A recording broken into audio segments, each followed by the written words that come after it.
Okay, another shootout. This time it's the Asus Fold 17 against the Macbook Air. It's the first generation M1 model. The Asus has 16 gigs of RAM.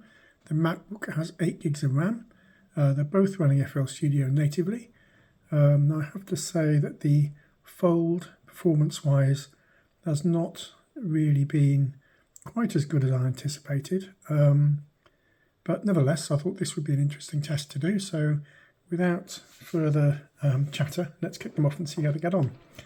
First reading I give you will be the Asus Zenbook Fold 17, and it's going to be the percentage of processing power as determined by the app itself, or image line, which are the makers of FL Studio.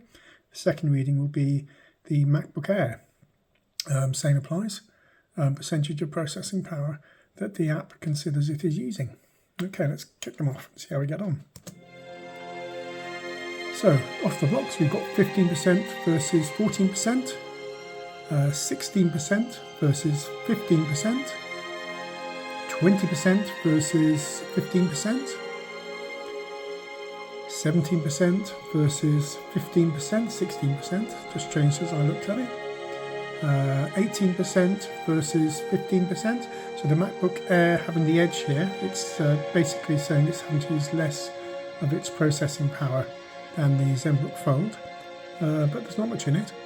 19% against 15%, the MacBook remaining very steady at 15% for this first part of this track, which is from Mind Loops and called Keep It Simple. It's a demo track that comes with FL Studio.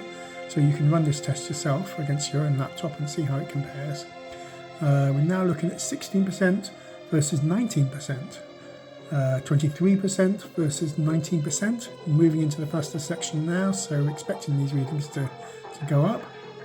22% versus 19%, 25% now versus 20%. They're slightly out of sync, I noticed. That does happen sometimes. 28% versus 22%, and I think we've got enough there. Let's stop the noise. So the MacBook Air definitely pips the Asus Fold, although not too much in it.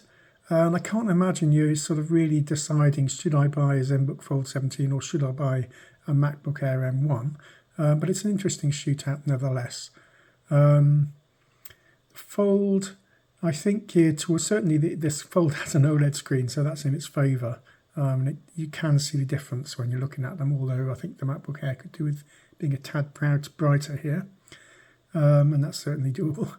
But nothing to worry about. Both certainly up to the job. They'll both run FL Studio well. But yeah, let's give this to the MacBook Air. Thanks very much for your time. If you've enjoyed this video, then give it a like. If you'd like to see more comparison videos like this, then subscribe and hit the notification bell. Thanks very much for your time. Bye-bye.